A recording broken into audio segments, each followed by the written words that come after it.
नमस्कार। मैं राजनारायण प्रसाद नालंदा डिस्ट्रिक्ट हरनौत से मेरा स्वरचित कहानी है जो आप सबके सामने मैं प्रस्तुत कर रहा हूँ। उस कहानी का शीर्षक है यमराज और पंडित की कहानी। किसी गांव में एक पंडित रहा करते थे और वह जगह जगह पूजा करने जाया करते थे। एक बार की बात है कि यमराज महापंडित का रूप धारण करके पंडित जी के सामने आए और बोले, क्या पंडित जी मेरे साथ भ्रमण करने चल सकते हैं? पंडित जी ने बोला, जी हाँ सरकार, जरूर। तो महापंडित बोले, चलिए। तो महापंडित और पंडित जी दोनों साथ साथ जाने लगे। जाते ही पास के गांव में पहुँचे और महापंडित बोले, पंडित जी कृपया थोड़ा रुक जाएंगे?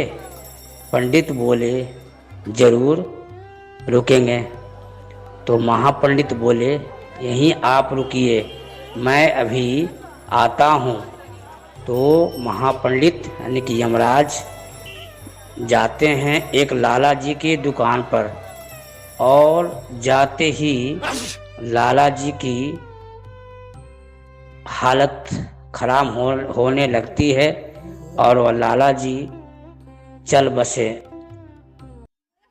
तत्पश्चात महापंडित वापस आते हैं और पंडित जी को कहते हैं, पंडित जी चलिए अब आगे चलें।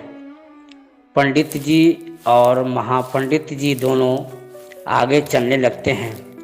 चलते चलते रात हो जाती है।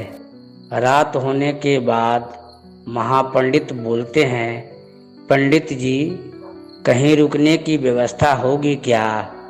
पंडित जी बोले, जरूर सरकार, मैं अभी व्यवस्था करता हूँ। तो पंडित जी एक किराए वाले से बात करते हैं और 2 पैसे के भाड़े पर रात भर के लिए रूम बुक कर लेते हैं और दोनों रूम में जाते हैं और कपड़े चेंज करते हैं और उसके बाद दोनों मिलके खाना खाते हैं। खाना खाने के पश्चात महापंडित बोलते हैं, पंडित जी मैं अभी आता हूँ कुछ देर बाद। तो पंडित जी बोलते हैं, ठीक है सरकार, आइए। तो महापंडित घर से निकल जाते हैं और पास ही में एक स्कूल में जाते हैं। स्कूल में जाते ही माली जो है फूल और बाग पटा रहा था, फूल और मैंने बाग बगीचे को पटा रहा था। तभी माली को अचानक चक्कर आया और वह वहीं गिर पड़ा। गिरने के पश्चात वह भी चल बसा। तत्पश्चात महापंडित वापस आते हैं और पंडित जी को बोलते हैं, पंडित जी दरवाज़ा खोलिए। पंडित जी दरवाज़ा खोलते हैं और वह दोनों मिलके आराम करने लगते हैं। तब रात भर आराम करने के बाद सवेरा होता है। सवेरा होने के बाद महापंडित बोलते हैं, पंडित जी अब चलें, कहीं और जाना है मुझे। तो पंडित जी बोलते हैं, चलिए सरकार। तो वहाँ से आगे चलने लगते हैं। चलते चलते काफ़ी दूर जाने के बाद एक राजा का नगरी आता है और राजा के नगरी में महापंडित एक भिखारी का रूप धारण करते हैं और वह राजा के दरबार में वहाँ पर जाते हैं और बोलते हैं, कुछ दे दीजिए जजमान, मुझे काफ़ी भूख लगी है। तभी एक कर्मचारी निकलकर आता है और बोलता है, यहाँ कुछ भी नहीं है, यहाँ कोई नहीं रहता है। तो वही भिखारी बोलता है कि कोई बात नहीं है, मेरी बात राजा को सूचना दे दीजिएगा कि कोई आपसे मिलना चाहते हैं। तब भी वह कर्मचारी उनकी बात सुनकर के और राजा को सूचना देने चला जाता है। राजा जो है उन्हें बुलाने के लिए आदेश दे देते हैं। उसे जाते ही राजा की अचानक मृत्यु हो जाती है। तो वहाँ से भिखारी वह चला जाता है। आते आते पंडित जी के पास आता है और बोलता है कि चलिए पंडित जी, अब हम अपने अपने गंतव्य स्थान तक चलते हैं। तो पंडित जी बोलते हैं, क्या सरकार, मैं आपसे कुछ सवाल पूछना चाहता हूँ, क्या मैं आपसे पूछ सकता हूँ? महापंडित जी बोलते हैं, बिल्कुल पूछ सकते हैं। और महापंडित जो होता है, भिखारी जो होते हैं, वह अपना रूप असली रूप में आ जाता है, यानी कि यमराज के रूप में वह परिवर्तन हो जाता है। और पंडित जी बोलते हैं, ऐसा आपने क्यों किया सरकार? यमराज बोलते हैं कि देखिए, लाला जो था वह लोगों को ज़मीन को हड़प लिया था और गरीबों को मारता पीटता था, इसलिए उसका कर्म का फल ये मिला है।